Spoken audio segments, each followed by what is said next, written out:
Napakahalaga ng ating kalusugan. Sa araw-araw, tayo ay nakakakain, nakakapag-isip, nakakagalaw at nakakahinga. Salamat sa ating mga sistem na nagtutulungan. Ang ating katawan ay maihahalin tulad sa isang oiled machine.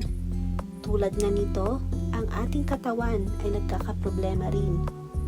Maaaring sa sakit, impeksyon o injury. Kaya naman, mainam na malaman natin ng maaga ang mga senyales na may mali sa ating katawan. Upang ito ay maagapan, ating alamin at suriin ang mga senyales na ito. Una, madalas ay sobrang dry ng mga mata.